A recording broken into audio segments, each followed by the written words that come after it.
많이 보고 싶었고요. 우리 옆에 분 이렇게 인사하겠습니다. 당신은 보배롭고 존귀한 주님의 자녀입니다. 이렇게 인사하겠습니다. 예, 당신은 보배롭고 존귀한 주님의 자녀이십니다. 예, 여러분들 보배롭고 존귀한 주님의 자녀이시고요. 예, 지금 우리 교회 찬양팀 찬양과 이 설교가 녹화가 되고 있다는 사실 여러분들 알고 계시죠? 그래서 제가 될 수 있으면 설교할 때 딴소리 안 하려고 그렇게 애를 쓰고 노력하는데요. 이게 이집트에 있는 선교사들도 보고요. 이게 세계 땅 끝까지 이렇게 보고 있거든요. 근데 한마디 하겠습니다. 유아실에 분들 자기 애 한 사람만 남겨놓고 다 들어오시죠. 네, 다 들어오시고요. 예배 시간에 우리 지각 안 했으면 좋겠습니다. 네, 그 다음에 제가 캄보디아 선교 한주 교회에서 설교했는데요. 제가 설교단에 올라가서 깜짝 놀랐습니다. 설교단에 올라갔더니 앞에 이만한 대나무 회초리가 있더라고요. 그래서 선교사님이 교회에서 예배를 하는데 한 120명 정도 모였던 것 같습니다. 한 120명 정도 모였는데 한 90여 명 정도가 애들이에요. 90명 정도가 애들이고요. 나머지 어른들 30명인데 한 30명, 한 어른들 한 40명도 되는 것 같습니다. 한 40명 정도가 애들인데요. 한 30분 정도가 나 환자분들이고요. 한 10명 정도는 이제 그 부모들의 아이들입니다. 근데 이제 아이들이 대부분 이제 학교 가기 전에 유치원 애들이 좀 한 20명 정도 되는 것 같아요. 그러니까 어른들하고 애들하고 다 같이 예배를 이렇게 하더라고요. 예배 시간이 저는 이제 외부에서 왔으니까 설교를 좀 짧게 했는데 목사님 대부분 설교를 어느 정도 하십니까? 하니까 한 1시간 20분 정도 하신대요. 예. 근데 여러분 1시간 20분 설교하는데 그러니까 그것도 이제 이 목사님 영어로 하면 옆에서 이제 캄보디아 말로 이제 번역을 해서 하는 거예요. 그 설교가 얼마나 지루하겠습니까? 그러니까 유치원 애들이 떠드는 게 당연하죠. 걔네들이 뭘 알겠습니까? 그러니까 5분 지나면 회초리 드는 거예요. 5분 지나면 하다가 이제 이게 안 되면 한국말로 야, 너 조용히 해! 이렇게. 그럼 애들이 똑똑하게 여기 있다가 나중에는 너 나와! 너 서 있어! 그럼 또 애들이 막 이제 그게 5분을 안 가잖아요. 5분을. 그러니까 막 회초리 들고 막 그러다 보니까 설교 시간에서 1시간 20분 하더라고요. 그 가운데에 하나님의 은혜가 있었고요. 그 속에서 역사하신 하나님의 아름다움을 체험하고 왔습니다. 정말 제 마음 가운데에 일주일 내내 정말 가슴이 아팠던 것이 있었습니다. 그것이 뭐냐면요. 그 천진난만한 아이들의 얼굴 가운데에 웃음이 없었다라는 겁니다. 물론 날씨 자체가요. 웃음을 잊어버리게 하는 날씨더라고요. 막 도착하면서부터 푹푹 찌기 시작하는데 거기 온도로 그러니까 37도, 34도, 이제부터 38도까지 올라가는데요. 땀을 이렇게 졸졸 흘리고 있으니까 선교사님이 저기서 또 덥죠? 예, 덥습니다. 근데 목사님 이건 아무것도 아니에요. 예, 조금만 더 지나가면 이제 오늘부터 이번 주부터는 40도로 계속 올라갑니다. 예. 그런 날씨 가운데에 에어컨, 호텔 가야 에어컨이 있고요. 그러니까 웃을래야 웃을 수 없는. 시장을 이렇게 돌아다니는데요. 그들의 마음 가운데 정말로요. 단 한 사람도 웃는 사람을 못 봤습니다. 어떻게 그럴 수 있었을까? 그러나 여러분 캄보디아 역사를 조금만 살펴보면 금방 알 수 있습니다. 정말 얼마 지나지 않았죠. 우리가 6.25를 지난 이후에 그들의 삶 가운데 얼마나 큰 아픔이 있었는지. 킬링필드라고 여러분들 모두 잘 아실 것입니다. 거의 3분의 1, 거의 반이 죽었습니다. 그것도 외부에 의해서 죽은 것이 아니라 자기들끼리 내전 속에서 공산주의와 민주주의를 싸우다가 다 죽여버렸습니다. 그러니까 자기 가족 가운데에 한 사람도 죽지 않은 사람이 없었던 거예요. 이야기를 듣는데 심지어는요. 엄마가 보는 앞에서 3, 4살짜리 아이를 그것도 그냥 총으로 이렇게 쏴 죽이는 것이 아니라 거기 야자나무가 얼마나 여러분 딱딱한지 아십니까? 근데 죽일 수 있는 총이 없으니까요. 그냥 그 나무에 애를 머리를 그 현장을 부모들이 보고요. 그 마음이 어떻겠냐. 캄보디아 나라 민족의 특징이 있답니다. 남의 얘기를 절대 안 한답니다. 이 사람은 이렇고 저 사람은 저렇고 이런 이야기가 절대 없대요. 선교사님이 처음에는 그게 너무 좋았대요. 왜냐하면 이 이민교회와 한국 사람들이 이 말이 얼마나 많습니까? 없는 말도 막 지어내가지고요. 자, 교회를 다ним할 때 이 사람은 저렇고 저 사람은 이 사람 만나면 저 사람 이야기하고 저 사람 만나면 이 사람 얘기하고 그것 때문에 너무 스트레스를 받았고 그래가지고 선교사로 나갔더니 캄보디아로 갔더니 너무 좋더래요. 다른 사람 얘기를 한마디도 안 하더래요. 심지어는 칭찬도 안 하더래요. 야, 이 민족은 진짜 좋은 민족이구나 그랬더니 알고 봤더니요. 보복이 두려워서. 이 사람만 얘기해서 그게 건너가기만 하면 와서 바로 죽여버리는 겁니다. 어디 얘기할 수 있겠어요?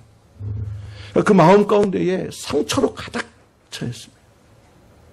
아픔으로 그냥 가득 차 있는. 그 상처 때문에 그의 얼굴 가운데 전혀 웃음을 가진 자들이 없었습니다. 그런데 정말 그들만 그랬을까요? 그들의 마음에만 상처가 있을까요? 여러분, 우리의 마음에는 상처가 없습니까?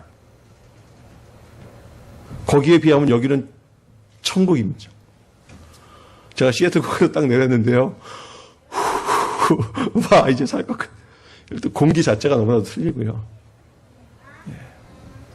그러니까 그 CM님에서 내려서 그 선교사님이 계신 곳이 스탕트랑이라는 곳인데요. 차로 3시간 반, 4시간 정도 이렇게 떨어져 있는 곳이었습니다. 저는 너무 피곤해가지고 그 가는 4시간 동안에 계속 잤는데요. 선교사님이 저한테 나중에 그러더라고요. 정말 목사님 믿음 좋으시군요. 김성근 집사님 옆에서 한숨도 못 잤답니다. 왜냐하니까 이게 중앙선이 있는데요. 이게 중앙선하고는 전혀 상관이 없습니다. 차가 이렇게 가다가 앞에 오토바이가 있으면 중앙선 이렇게 넘어가는 거예요. 선교사님이 저도 정말 깜짝 놀랐거든요. 그러니 딱 그런 한마디로 여긴 다 그래요? 그러면서 이제 가 있는데 그럼 우리만 넘어옵니까? 저쪽에는 안 넘어오나요? 그러니까 나중에는 중앙선이 여기 있는데 우리가 일로 가고 그 차는 일로 가는 거예요. 그러한 모습들 속에서요. 하수구 시설이 안 되어 있으니까요. 그냥 여기서 설거지하고 여기서 그 세수하고 길거리에다 이렇게 버리는 거죠. 그럼 그 더운데 그 물이 어떻게 되겠습니까? 그럼 애들은 또 그 물에서 또 놀아요. 그냥 썩는 냄새가 온 나라 전체가 완전 쓰레기였습니다. 여기는 그 천국이더라고요. 그래서 제가 마음속에 결단했습니다. 이제 집으로 돌아가면 절대 불평하지 말아야지. 절대 불만하지 말아야지. 무슨 음식이 나와도 감사하고 먹어야지. 그래서 제가 이제 여러분들 불평의 소리만 들으면 교회 또 달러빛을 내서라도 비행기값 만들어가지고 캄보디아로 한 2주를 딱 보내놓고 나면 그 불평과 불만의 소리는 이런 아름다운 곳에 살아가면서도요. 우리의 마음 가운데에 상처가 있다라는. 여러분, 그래서 교회의 역할이 뭡니까? 우리의 마음 가운데 있는 그 모든 아픔과 울분의 해독을 우리 교회가 감당해야 하는 줄로 믿습니다. 정말 이 교회 안에 들어오면 이 교회를 통하여 하나님의 역사하심으로 말미암아 우리 가운데 있는 모든 아픔과 상처가 치유됨으로 말미암아 우리의 얼굴 가운데 그 웃음꽃이 있고요. 자그마한 것 하나에도 감사의 제목으로 하나님 앞에 영광을 올려드릴 수 있는 주님의 몸된 교회가 되어야 하는 줄로 믿습니다. 정말 우리 교회가 이제 8주년이 되었습니다. 한국으로 이야기하면 이제 학교 갈 나이가 되었습니다. 학교 입학할 나이가 되었습니다. 정말 이제 학교에 입학해서 꿈을 갖고요. 하나님의 나라를 세워나갈 수 있는 그러한 사랑의 교회에 그러한 연륜이 되었다라는 거예요. 정말 저는 우리 사랑의 교회를 통하여 상처받은 영혼들이 이 교회 가운데에 치유함을 얻어서 우리의 마음 가운데 그 어떤 아픔도 없이 조그마한 상처도 없이 하나님 앞에 아름다운 모습으로 그렇게 주님의 일들을 이루어 나아갈 줄로 믿습니다. 근데 정말 교회들이 그런 역할들을 감당하지 못할 때가 너무나도 많다라는 거예요. 오늘날 저와 여러분들은 어떻습니까? 정말 마음 가운데 그 기쁨만 있으세요? 만만하니까 우리 학순결 집사님 정말 어떠세요?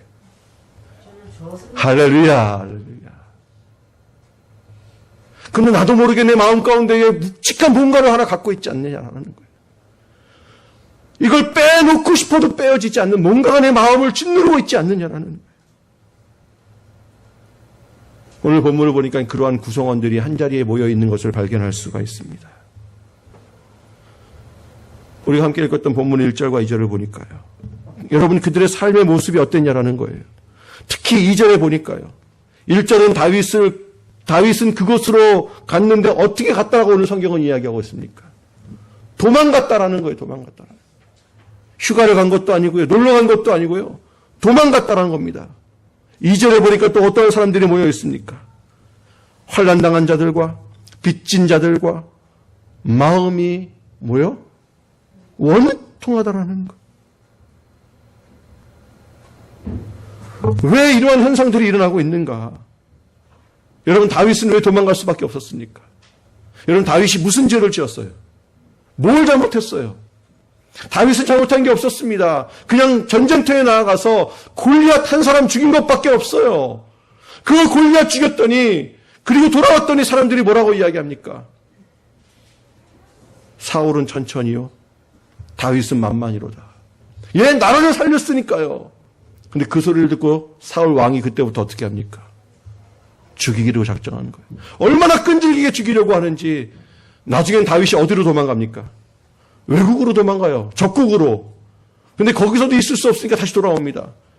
이제는 잊어버렸겠지 하는데 사울은요 잊어버리지도 않습니다. 끝까지 죽이려고 하는 거예요. 어쩔 수 없어서 아둘람이라고 하는 동굴로 도망을 가게 됩니다. 그 소식들을 들은 사람들이 그 다윗에게로 찾아오는데요. 약 400명이나 모였습니다. 여러분 이 모인 자들이 어떤 자들이라고요? 환난당하고 울분이 많고 마음에 원한이 있는 사람들. 왜요? 여러분 동굴이 살기 좋아서요? 시원한 곳이니까요? 아니요. 거기밖에 살 곳이 없다라는 거예요. 열악한 환경 가운데이지만 그 마음의 그 울분 때문에 어쩔 수 없이 모일 수밖에 없었습니다. 근데 여러분 너무나도 신기한 것은요. 그 아둘람 굴에 분쟁이 없었다라는 겁니다. 아픔이 없었다라는 거예요. 상처가 없었다라는 거예요. 목회를 해보니까요. 마음의 상처가 정말 지독하더라고요. 여러분 내 마음에 상처가 생기면요. 이게 왜 그렇게 지독한 줄 아십니까? 이 상처가 나만 짓누르고 나만 아프게 하는 것이 아니라 여러분 결국 내 가졌던 내 안에 있는 상처 때문에 내 주변에 있는 사람들 모두에게도 그렇게 상처를 준다라는 거예요. 여러분 기억하십시오. 내 안에 상처가 있는 것을 여러분 알고 계십니까? 그렇다면 정말 내 마음 가운데 주의해야 할 것이 있는데 그것이 뭐냐면요. 나도 모르게 나도 다른 사람에게 상처를 줄 수 있는 가능성을 갖고 있다는 사실을 늘 기억해야만 합니다. 내가 왜 그렇게 옆에 있는 사람들을 힘들어하는가? 내 안에 상처가 있기 때문에 그렇습니다. 왜 저 사람이 나를 이렇게 힘들게 하는가? 아프게 하는가? 여러분 그렇게 생각하시면 됩니다. 아, 저분 안에 상처가 있구나. 우리 옆에 이렇게 인사하겠습니다. 아, 상처를 가지고 계셨군요. 인사하겠습니다. 하세요. 그분 때문에 힘들었잖아요. 그래요. 그 상처가 나를 힘들게 하고 나를 아프게 하고 나만 죽이는 것이 아니라 내 안에 있는 그 상처가 결국 내 옆에 있는 사람까지도 힘들게 하고 아프게 한다라는 거예요. 그런데 여러분 오늘 아둘람굴에 모였던 사람들을 보니까요. 환난당한 자고요. 원통한 자고요. 힘든 자고요. 상처를 갖고 있었던 자들이었습니다. 그런데 그들의 삶의 모습들을 보니까요. 그 안에 아픔이 없고요. 상처가 없고요. 여러분 나중에 어떻게 되는지 아십니까? 이 400명의 사람들이 다윗이 왕이 되고요. 정말 아름다운 다윗의 왕국의 건설에 나아갈 때에 지금까지도 이스라엘의 역사 가운데 가장 아름다운 시대를 지냈던 그 다윗 왕 시대에 가장 유명하게 사용되어졌던 가장 역사적인 인물들이 핵심적인 인물들이 그 아둘람 굴의 400명으로 구성되어졌다는 것입니다. 여러분 이게 오늘 설교의 포인트입니다. 어떻게 그럴 수 있겠냐라는 거예요. 어떻게 그렇게 변화될 수 있었냐라는 거예요. 그렇게 상처가 많고 그렇게 아픔이 많고 그렇게 어려운 자들이 모였으면 서로 부딪히고 분열하고 상처가 생기고 반역이 일어나고 해야 되는데 어떻게 그렇게 될 수 있는가? 공무원이 오늘 본문을 묵상해 보니까요. 이유는 단 한 가지였습니다. 그들은 치유의 공동체였습니다. 상처받은 자들이 모였지만 그러한 공동체의 모습이었지만 그 공동체 안에서는 치유가 일어났고요. 잃어버린 꿈이 회복되어졌고요. 미래의 소망이 심겨지는 그러한 공동체였던 것을 발견할 수가 있었습니다. 그것을 바라보니 얼마나 부러운지요. 그러면서 기도했습니다. 하나님, 우리 야끼마 사랑의 교회도 이렇게 됐으면 좋겠습니다. 정말 그런 교회가 됐으면 좋겠습니다. 하나님이 이민 교회에 아픈 자들이 얼마나 많은지 모릅니다. 상처가 얼마나 많은지 모릅니다. 얼마나 빚진 자가 많은지 모릅니다. 얼마나 원통한 자가 많은지 모릅니다. 이 한을 풀 수가 없어서 어찌할지 모르는 사람들이 이 교회 가운데에 모여져 있습니다. 하나님, 이 교회를 통하여 역사하여 주시고 치유하여 주시옵소서. 여러분, 이것이 왜 이렇게 중요하냐면요, 이것이 치유가 되지 아니하면 복음의 능력이 사라지기 때문에 그렇더라는 거예요. 그 복음의 역사하심이 실제로 나타나지 않기 때문에 그렇더라는 거예요. 정말 그 복음의 아름다운 능력이 나타나야 하는데 우리 마음 가운데 그 상처가 그것들을 제대로 이루지 못한다라는 거예요. 그래서 하나님께서 먼저 하시는 것이 있는데 그것이 뭐냐면 우리 마음 가운데 상처를 치유하시고 당신의 역사를 이루어 나아가시는 줄로 믿습니다. 정말 저는 그래서 우리 사랑의 교회가 그 치유하는 교회가 되었으면 좋겠습니다. 모든 것이 회복되어지는 은혜의 역사가 우리 가운데 있기를 주님의 이름으로 축원합니다. 그런 의미에서요, 뒤에 우리 교회에 들어오면 크게 하나 벽보로 이렇게 붙어있는 게 있는데 한 그걸 볼 때마다 제 마음이 아픕니다. 그래서 늘 제 마음 가운데 갈등이 있어요. 이걸 확 띄어버려. 또 그래도 또 띄어버려. 또 해야지. 뭔지 아세요, 여러분? 잘 모르세요? 우리 교회 딱 들어오면 커다란 포스터 하나가 저게 딱 붙어 있는데 뭐죠? 신천지 우리 교회 출입을 금합니다. 그 다음에 맨 밑에 진짜 무서운 문구가 하나 딱 써 있죠. 이게 뭐죠? 법적 조치하겠습니다. 제가 볼 때마다 사실은 마음이 별로 안 좋아요. 얼마나 많은 교회가 피해를 입고 얼마나 많은 교회가 그 아픔을 겪었으면 저런 포스터까지도 그렇게 붙여놓을 수밖에 없었냐라는. 정말 그런 일이 있었거든요, 한국에. 그들이 들어와서 교회를 힘들게 하고 아프게 하니까 결국 어쩔 수 없어서 교회가 법적 대응을 했었습니다. 근데 저 문구 하나가 없었다는 이유로요. 그 경고가 없었기 때문에 이길 수가 없었습니다. 그래서 그 이후로 교회들이 만들어 놓고 저걸 붙여놓은 거예요. 저게 법적 증거가 되는 겁니다, 이제. 얼마나 많은 교회들이 그 아픔과 힘듦 속에 있었더라면 저걸 저렇게 만들 수밖에 없었냐라는. 그런데 저는요, 정말 우리 야끼마 사랑의 교회에 진짜 신천지 골수분자가 들어온다 할지라도, 정말 그 신천지를 만들었던 이만희가 온다 할지라도, 우리 교회 가운데 역사하시는 성령 하나님의 역사하심과 성령 하나님의 치유하심과 우리 성도들의 그 치유하는 아름다운 은혜의 역사로 말미암아 그들마저도 변화시킬 수 있는, 그들마저도 바꾸어 놓을 수 있는, 그들에게도 예수 그리스도의 복음을 증거할 수 있는, 그들에게도 참 복음의 아름다운 능력의 모습들을 영향력을 미칠 수 있는 그런 사랑의 교회가 되기를 주님의 이름으로 축원합니다. 여러분, 그래야 되지 않겠어요? 정말 신천지에 쩌들었던 자들이 다 우리 야끼마 사랑의 교회로 오면은 예수 그리스도를 믿는 자도 바뀌어야 되지 않겠습니까? 아멘. 라고 말을 하면서 저도 약간의 두려움이 있지만 정말 그 사람들이 오면 어떡하나. 정말 우리의 삶 가운데 그 예수 그리스도를 향한 그 영향력들이 그들 가운데 나타나지 않겠냐. 그래서 갈등하고 있어. 저걸 띄어? 또 그래도 또 성도 한 사람도 또 너 괜히 넘어가면 또 붙여놔야 되는 거 아니야? 막 이러면서. 왜냐하면 여러분, 그들은 결국 어디로 가야 하냐라는 거예요. 어디로. 그들이 갈 수 있는 곳이 어디냐라는 거예요. 정말 그들이 교회를 무너뜨리기 위하여 그 교회 가운데 들어갔을 때에 그 교회 가운데 하나님의 그 치유하심과 하나님의 역사하심이 있다면 그들을 바꾸어 놓을 수 있는 은혜가, 능력이 그들의 삶 가운데 있어야 하지 않겠는가?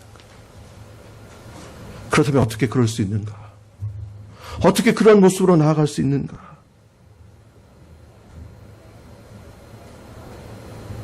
첫 번째로는요, 우리 모두가 하나님의 영향력 아래에 들어가야 하는 줄로 믿습니다.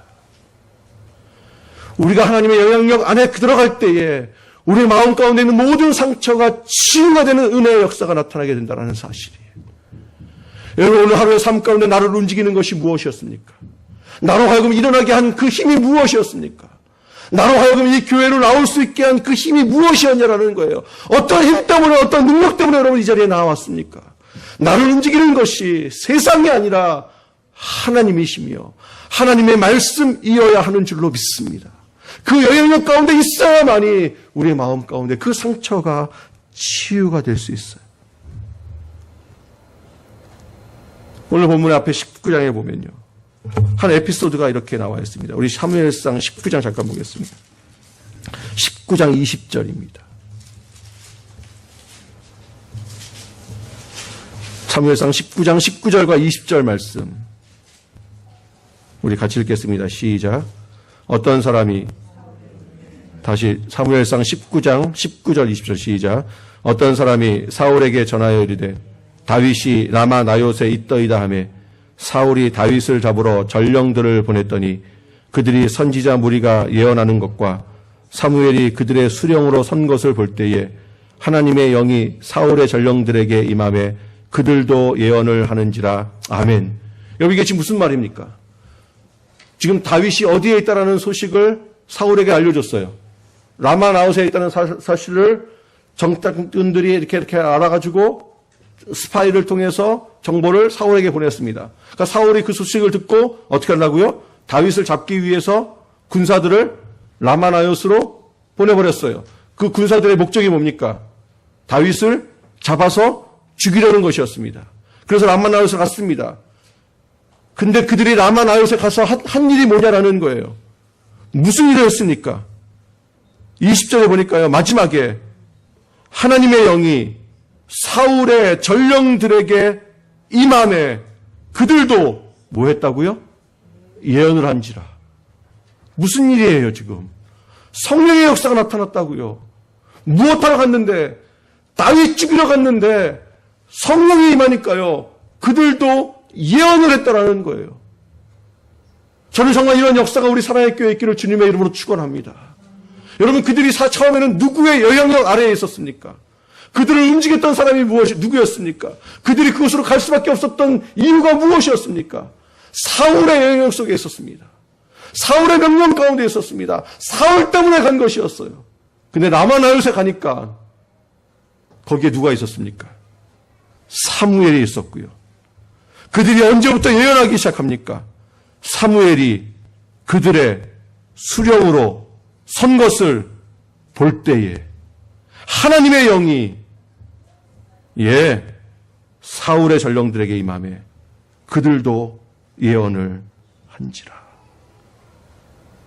그들이 하나님의 영향력 안에 들어가기 시작하니까요, 다윗을 죽이려고 했던 그 모든 마음이 완전히 바뀌어져서 그들도 예언을 시작하는. 저는 오늘 본문을 보면서 이렇게 기도할 수밖에 없었습니다. 하나님, 우리 교회는 상처받은 자들이 몰려오는 교회일 뿐만 아니라 그 상처가 치유되는 기름 부으심이 있는 교회가 되게 하여 주시옵소서. 정말 성령 하나님의 그 영향력으로 말미암아 완전히 바뀌어지는 은혜의 역사가 우리의 삶 가운데 있게 하여 주시옵소서. 여러분, 이들은 사울의 영향력 아래 있었던 사람들이었습니다. 여러분, 근데 이들의 삶의 모습은 어땠을까요? 사울의 신하들의 삶의 환경들 대박이죠. 궁궐에서 호의호식하면서. 그러나 여러분, 그 호의호식했던 그 환경이 사울의 신하들은 패망의 길로 들어갈 수밖에 없었고, 그러나 아둘람과 같은 열악한 환경 속에 있던 자들은요, 민족을 살리는 자들이 됐던 것을 바라볼 수가 있었습니다. 그러므로 정말 중요한 것은 환경이 중요한 것이 아닙니다. 내가 어디에 있느냐가 중요한 것이 아닙니다. 내가 미국에 있느냐, 심지어는 캄보디아에 있느냐, 그것이 중요한 것이 아니라 내가 지금 누구의 영향력 가운데 있느냐, 내가 누구의 말씀을 따라 이 땅을 살아가고 있느냐.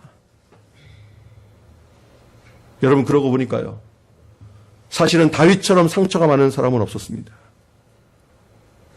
다윗이 얼마나 상처가 많은 줄 아세요? 다윗이 얼마나 큰 어려움을 겪은 줄 아세요? 가끔 혼자 앉아서 재미난 생각들을 하는데요. 여러분, 이런 일이 있었다고 합시다. 다윗이 사실은 골리앗을 죽이기 위해서 전쟁터로 간 것이 아니었죠. 다윗이 전쟁터로 간 이유가 뭐죠? 아버지 이새가 자기 형들에게 전쟁터에 내보낸 아들들이 혹시 굶어 죽을 것 같아서 도시락을 싸서 다윗에게 보내죠. 안부를 좀 묻고 와라. 그래서 간 거였어요. 그래서 가봤더니 누가 있습니까? 골리앗이 있었죠. 그래가지고 골리앗이 뭐 하는 소리를 듣고요. 하나님을 욕하는 소리를 듣고 다윗이 울분을. 그래서 전쟁터로 나가게 된 것이죠. 근데 그 소리를 듣고 화가 나가지고 전쟁터에 딱 나갔는데 다윗이 깜빡 잊어버리고 이 물맷돌을 안 갖고 간 거예요. 그럴 수 있잖아요. 그래가지고 골리앗을 죽이려고 물맷돌을 찾으니까 돌덩이가 없는 거예요. 어디 갔지 하는 순간에 골리앗한테 한 대 맞아가지고요. 전치 50주. 그래가지고 부상, 여기 뼈 부러지고 여기 부러지고 부상당해서 왔다고 합시다. 여러분, 그러면 다윗은 그때부터요, 고생 끝 행복 시작입니다. 왜요? 여러분, 전쟁터에 나가서 부상을 당했다니까요? 그럼 일단 뭐부터 줍니까? 훈장, 무공훈장. 안 그래요? 그 다음에 사람들이 뭐라 그럴까요? 이야, 쟤도 못 이겨. 그러니까 사울도 어쩔 수가 없는 거야. 역시 그래도 왕은 사울이야. 역시 그래도 사울 때문에 이 정도지. 봐라, 뭐 아무리 화를 내고 모든 사람들이 다르도 어쩔 수 없는 거예요. 누가 올라가는 거예요? 사울이 올라가는. 그때부터 다윗은요, 그냥 먹고 노는 거예요. 그렇게 올렸습니다. 근데 여러분, 다윗이 한 건 뭐예요? 다윗이 잘못한 건 뭐예요? 골리앗 이긴 것밖에 없어요. 골리앗을 죽이고 사울 왕을 구해준 죄밖에 없어요. 그런데 그것 때문에 사울에게서부터 죽음의 위협을 받으며 도망다니는 것이 다윗이라는 거예요. 여러분, 이게 얼마나 모순입니까? 근데 여러분, 세상에는요, 이러한 모순이 실존하고 있다는 거예요. 회사를 살리기 위해서 사장보다도 더 열심히 일했다니까요. 자기의 가족도 뒤로하고 그렇게 그 회사를 향하여 충성했는데 결국 그 사장이 나를 어떻게 하냐라는 거예요. 예. 세상은 그렇다고요. 이렇게 못된 사울이 버티고 있다고요. 근데 여러분, 교회는 절대 그렇지 않죠. 아멘. 근데 아니던데요? 신대원에 들어가니까요. 얼마나 제가 경건한 줄 아십니까? 안 믿는 눈초리로 쳐다보면 제가 얼마나 지금 당황스럽겠습니까? 아주 경건했어요. 얼마나 열심으로 믿었는지요. 근데 3학년 선배가 딱 부르더라고요. 그러면서 교회의 처세술을 가르쳐 주겠대요. 교회에서 살아남는 그 처세술. 귀가 번쩍 뜨이는 거죠. 그렇지. 어떻게 해서 교회에서 살아갈까? 이야기하는데, 첫 번째, 절대로 설교를 죽쓰면 안 된다는 거예요. 못하면 안 된다는 거예요. 그렇지. 설교 잘해야지. 얼마나 은혜가 되는지. 그렇지. 교회를 섬기려면 정말 설교를 잘해야지. 근데 두 번째, 설교를 너무 잘해서도 안 된다는 거예요. 왜요? 이유를 보니까요. 설교를 죽쓰면 성도들이 미워하고요. 설교를 너무 잘하면 담임 목사한테 찍힌다라는 거예요. 담임 목사한테 한번 찍히면 교회 생활하기 쉽지 않다라는 거예요. 그럼 이게 현실이에요. 여러분, 교회가 이 정도인데 세상은 어떻게 했냐라는. 골리앗한테 짓밟힘을 받고 격려받고 박수받고요. 나라를 구하고 골리앗을 이기면 이것 때문에 죽일 듯이 달려드는 것이 세상이라는 거예요. 여러분, 세상은 그래요. 설교를 잘해도 상처받고요. 설교를 못해도 상처받고요. 내가 열심히 해도 상처받고요. 못하면 못한다고 상처받고. 내가 정직해도 상처받고요. 아니면 아니라고 상처받고요. 여러분, 그러나 이런 상황 가운데에 어떻게 다윗은 상처를 받지 않고 그의 삶 속으로 그렇게 하나님의 나라를 세워나가냐라는 거예요. 이유는 한 가지였습니다. 시편 62편 5절을 보니까요, 다윗은 이렇게 고백하고 있습니다. 나의 영혼아, 잠잠히 하나님만 바라라. 무릇 나의 소망이 그에게로부터 나오는 것이다. 잠잠히 하나님만 바라보라는 거예요. 무릇 나의 소망은 그 여호와께로부터만 온다라는 거예요. 어떻게 다윗은 이러한 시를 쓸 수 있었을까? 정말 그의 마음 가운데 그 기쁨이 가득해서 이러한 시를 썼을까 찾아보니까요, 여러분, 이 시편 62편의 배경이 뭔지 아세요? 당신이 가장 사랑했던, 다윗이 가장 사랑했던 아들이 있었는데 그의 아들이 압살롬이라는 아들이었습니다. 왜냐하면 그 압살롬이요, 자기가 낳은 아들 중에 진짜 잘생겼거든요. 여러분, 아들이, 내가 봐도 잘생긴 아들이 있으면 여러분 어떻겠습니까? 그 아들 볼 때마다 감격하는 거예요. 다른 사람이 봐도 아름다운 아들, 그건 그 아들 업고 다니는 거예요. 근데 그 아들이 그렇게 잘생겼거든. 여러분, 그 아들이 어떻게 하는지 아십니까? 세상에 그 아들이요, 구태타를 합니다. 그 자기의 왕위를 뺏어버리는, 자기를 죽이겠다고 달려오는 것. 그 상황 가운데 다윗이 이렇게 이야기합니다. 나의 영혼아, 잠잠히 하나님만 바라라. 무릇 나의 소망이 그로부터 말미암아. 여러분, 다윗은요, 악한 사울이 변화되기를 기다렸던 것이 아니라, 못된 압살롬이 회개하기를 기다렸던 것이 아니라, 그 상황 속에서도 하나님만 바라보면서 이렇게 나아갔던 것이었습니다. 그는 온전히 누구의 영향력 아래에 들어간 거예요? 하나님의 영향력 아래에만 들어가게 된 줄로 믿습니다. 여러분, 그래서 우리의 신앙의 선배들이요, 그 하나님의 영향력 가운데 있었던 신앙의 선배들은 이렇게 찬양했잖아요. 내 영혼이 은총 입어 중한 죄짐 벗고 보니 슬픔 많은 이 세상도 천국으로 하도다. 2절은 더 기가 막히지 않나요? 주의 3절이죠. 높은 산이 거친 들이 초막이나 궁궐이나 내 주 예수 모신 곳이 그 어디나 하늘나라. 계속 반주해 주세요. 여러분, 환경이 중요한 것이 아닙니다. 내 삶의 모습이 지금 힘들고 어려운 것이 중요한 것이 아니라, 지금 나는 누구의 영향력 가운데 있냐라는 것, 누구의 말씀 때문에 내가 오늘 하루를 살아가고 있냐라는 것, 누가 나에게 명령하고 있냐라는 거예요. 오직 하나님께만 내 마음을 두고 나아갈 때에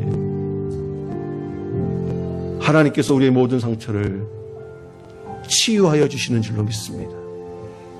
우리 3절만 한번 찬양합시다. 높은 산이 거친 들이 초막이나 궁궐이나 내 주 예수 모신 곳이 그 어디나 하늘나라. 높은 산이 거친 들이 초막이나 궁궐이나 내 주 예수 모신 곳이 그 어디나 하늘나라. 할렐루야 찬양하세.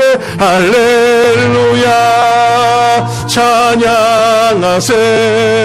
내 모든 죄 메사야 맞고 주 예수와 동행하니 주 예수와 동행하니 그 어디나 하늘나라.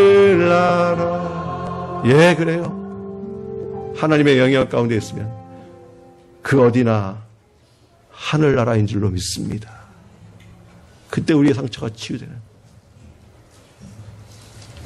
두 번째, 우리의 상처가 치유되는 이유가 있습니다. 여러분, 그것은요, 우리의 주된 관심사를 바꿔야 합니다. 어디에 우리가 집중해야 하느냐? 정말 본질적인 문제, 핵심적인 문제에 우리가 몰두해야 합니다. 여러분, 거기에 우리가 몰두할 때에 우리의 마음의 상처를 피할 수가 있습니다. 그 상처가 치유될 수 있는. 여러분, 다윗은 엉뚱한 곳에 자기의 관심을 두지 않았습니다. 여러분, 다윗이 얼마나 억울했겠어요. 아니, 내가 잘못한 게 뭐가 있는데, 내가 잘못한 건 골리앗 죽인 것밖에 없는데 왜 나를 이렇게 죽이려고 달려드냐라는 거예요. 왜 나를 이렇게 힘들게 하냐라는 거예요. 왜 나를 이렇게 아프게 하냐라는 거예요. 그래서 다윗은 거기에 신경 쓰지 않았습니다. 다윗은 오직 그의 주된 관심사, 오직 하나에만 자신의 목적을 두고 살았습니다. 그래서 하나님의 나라와 하나님의 영광이었습니다. 거기에 자신의 관심을 두고요, 거기에 자신을 집중하기 시작하니까 여러분, 그것이 상처가 되지 않는다는 거예요. 여러분, 왜 상처받는지 아십니까? 사람은요, 자기의 주된 관심사가 있는 것에 상처를 받습니다. 여러분, 그래서요, 저는 외모로부터 절대 상처받지 않습니다. 저는 절대 상처받습니다. 누가 목사님 코가 왜 삼각형입니까? 저는 거기에 전혀 상처가 받지 않아요. 왜냐면 저는 저의 관심사가 제 외모가 아니거든요. 아멘. 그러니까 왜 목사님은 그렇게 생겼습니까? 왜 옷을 그렇게 입고 다니십니까? 왜 머리를 좀 그렇게 좀 하시지? 저는 그게 상처가 안 돼요, 안 돼요. 그냥 저는 제가 잘생긴 줄 알기 때문에.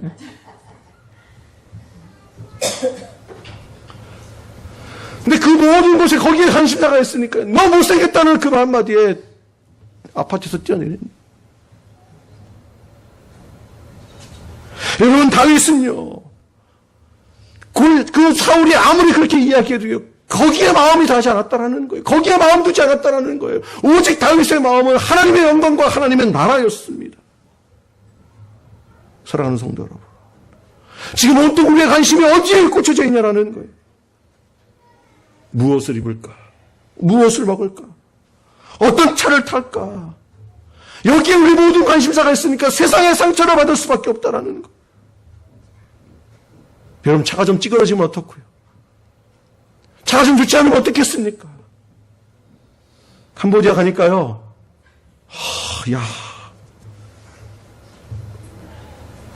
제가 은혜 받았습니다. 맨 뒤에 제가 글귀 보고 깜짝 놀랐다니까요. 딱 가는데 앞에요, 양보해 주셔서 감사합니다. 이게 딱 써 있는 거예요. 오, 제가 얼마나 놀랐는지. 야, 얘네들이 한국말을 다 하네. 그래가지고 이렇게 목사님 이렇게 추월해서 가는데 보니까요, 서울 무슨 학원 딱 써 있더라고요. 아직도 잘 모르시죠? 네. 한국에 학원차들, 봉고차들이 많잖아요. 그걸 중고차가 되면 어떻게 된다는지 아세요? 그걸 다 동남아로 수출한다니까요. 그러면 우리 같으면 어떻게 해야 됩니까? 그거 좀 띄고 좀 이렇게 해야 팔 수 있는 거 아니에요? 아니요. 그 한국말이 붙어 있으면 더 좋아한대요. 왜냐하면 손 안 댄 차라고. 이게 들어와서 손대면 부품 다 빼가지고 중간에서 없어지니까 그게 더 좋은 차래요. 그게 더 좋은 차. 와. 에어컨 없는 차를 한 5시간 타고 가니까요.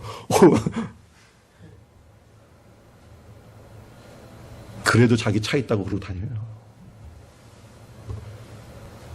우리의 모든 관심사가 그쪽에 있으니까요. 거기에 조금만 나를 건드리면 그것 때문에 상처를 받고 힘든다. 정말 우리가 본질적인 것, 근본적인 것, 하나님의 나라와 하나님의 영광을 위하여 우리의 삶의 모든 모습들이 다 거기에 집중하며 나아갈 때에 우리 상처받지 않는다. 아니, 오히려 그 사람들을 이해할 수 있게 된다는.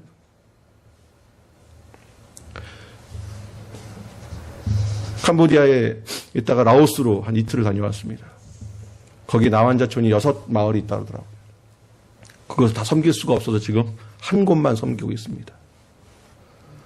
한 달 그 나환자촌 운영하는데 한 1,200불 정도 든다고 합니다. 그러면 한 달 먹고 사는 거예요. 1,200불이면 마을 전체가 한 50가정 되는데 나라 수준을 알겠죠. 물론 뭐 잘 먹고 잘 사는 그런 것이 아니라. 가서 제가 깜짝 놀랐습니다. 여러분, 거기에도 학교가 있고요.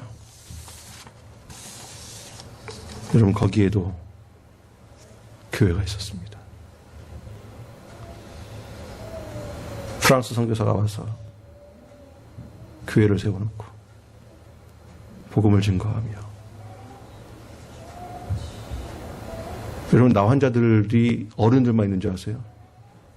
아니요, 그분들도 가정이 있습니다. 그 아이를 낳아요. 그 정상적인 아이들은 부모들은 다 환자지만, 그럼 그 애들은 어떻게 하겠습니까? 그 아이를 위해서라도 학교가 있고요. 왜 그들이 그것을 하냐는, 왜 그들이 그곳에 학교를 세우고, 왜 그들이 그곳에 교회를 세우고, 그들이 그 일들을 감당해 나아가면서 그 마음 가운데 상처가 없었냐? 아니요. 그 마음에 상처가 있었지만 그들의 마음 가운데는 오직 하나님의 나라와 하나님의 영광만 있었기에 그 어떠한 것도 그들의 삶 가운데 상처가 되지 않았다라는 사실을 우리는 알 수가 있었습니다. 하나님이 이곳에 왜 우리를 보내셨는지, 하나님께서 우리 야끼마 사랑의 교회가 어떻게 나아가야 할지를 제 마음 가운데 다시 한번 분명하게 해주셨습니다. 그래서 교회에 오는데 마음이 뛰어 좋았습니다. 하나님께서 우리 교회를 축복하시고 우리 교회를 세워주실 거는 확신이 있었습니다. 왜요? 우리 교회를 통하여 하나님의 나라와 영광이 세워지게 될 줄로 믿습니다. 왜 우리가 교회가 건축을 해야 하는지, 왜 그 교회를 통하여 하나님의 뜻을 세워 나아갈 수 있어야 하는지를 하나님께서 우리에게 말씀하여 주시고 그 일들을 감당할 수 있는 은혜도 주신 줄로 믿습니다. 해나갈 겁니다. 여러분, 정말 거기에 우리 관심 두지 맙시다. 누가 내 욕하나? 누가 뒤에서 내 말 하나? 그러니까 칭찬을 해도 상처가 되고요. 욕을 하면 죽이고 싶고. 누가 우리 교회 욕하나? 여러분, 그런 데서 관심 두지 말고요. 그냥 듣고 넘기세요. 그냥 잊어버리세요. 오직 우리의 마음은 하나님의 나라와 하나님의 영광입니다. 어떻게 하나님의 뜻을 이루어 나갈 것인가? 가장 본질적이고 가장 중요하고 가장 핵심적인 것들을 우리 마음 가운데 두고 나아가야 할 때에 그 하나님의 영광 때문에 그 어느 누구도 내게 상처를 줄 수 없다라는 것을 깨닫게 되었습니다. 그러고 보니까요, 숫자 아무 상처 안 됩니다. 내게 힘이 없는 거 아무 상처가 안 됩니다. 내가 힘이 작으면 작을수록 하나님께서 더 크게 역사하여 주실 줄로 믿습니다. 그 믿음이 있으니까. 제가 오늘 아침에 여러분들을 보낼 때 얼마나 좋은지요. 미인들만 꼽아서 여기 이렇게 다 모아놓으신 것 같아요. 미남들만 꼽아서 여기 앉으시는 것 같아요. 우리 옆에 인사하겠습니다. 미남이십니다. 미녀이십니다. 인사하겠습니다.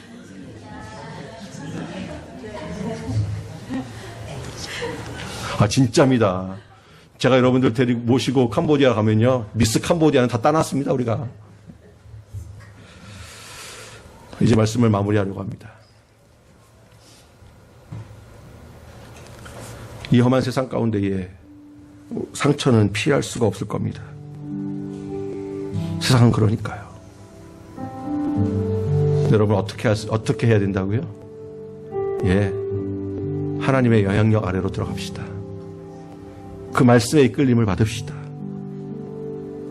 너무 사소한 세상에 관심을 두고 이 땅을 살아가는 자들이 아니라 하나님의 본질로, 가장 핵심적인 부분으로 다시 한번 돌아갑시다. 우리가 한 가지 찬양할 텐데요. 수많은 무리들 지어 그분을 보기 위해 따르네. 근데 2절을 보니까요, 기가 막힌 가사가 있어서 우리가 함께 찬양하기를 소원합니다. 나의 계획이 실패하고 나의 소망이 끊어질 때 삶의 주관자 되신 그분 앞에 나의 무릎을 꿇어 경배하네. 나의 삶을 그분께 맡길 때 비로소 나의 마음이 평안해. 구원의 반석 되신 예수의 이름을 소리 높여 찬양하네. 예수 이름 높이세. 수많은 무리들 줄지어 그분을 보기 위해 따르네. 평범한 목수이신 그분 앞에 모든 무릎이 꿇어 경배하네. 모든 문제들 하나하나 지금까지도 힘을 잃고 생명의 근원 되신 예수 이름 앞에 모든 권세들 굴복하네. 예수 이름 높이세. 예수 이름 높이세. 능력의 예수 이름 높이세. 구원의 그 이름 예수 이름을 부르는 자 예수 이름을 믿는 자 예수 이름 앞에 나오는 자 복이 있도다. 나의 계획이 실패하고 나의 계획이 실패하고 나의 소망이 끊어질 때 삶의 주관자 되신 삶의 주관자 될 그분 앞에 나의 무릎이 꿇어 경배하네. 나의 무릎이 꿇어 경배하 나의 삶을 그분께 맡길 때 나의 삶을 그분께 맡길 때 비로소 나의 마음 평안해. 비로소 나의 마음 평안. 구원의 반석 되신 예수의 이름을 구원의 반석 되신 예수의 이름을 소리 높여 찬송하네. 소리 높여 찬송하네. 예수 이름 높이세. 예수 이름 높이세. 능력의 그 이름 예수 이름 높이세. 구원의 그 이름 예수 이름을 부르는 자 예수 이름을 믿는 자 예수 이름 앞에 나오는 자 복이 있도다. 예수 이름 높이세. 능력의 그 이름 예수 이름 높이세. 능력의 그 이름 예수 이름 높이세. 구원의 그 이름 예수 이름을 부르는 자 예수 이름을 믿는 자 예수 이름 앞에 나오는 자 복이 있도다.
말세 내가 내 영으로 모든 육체에게 보여주리니 너희의 자녀들은 예언할 것이요 너희의 젊은이들은 환상을 보고 너희의 늙은이들은 꿈을 꾸리라.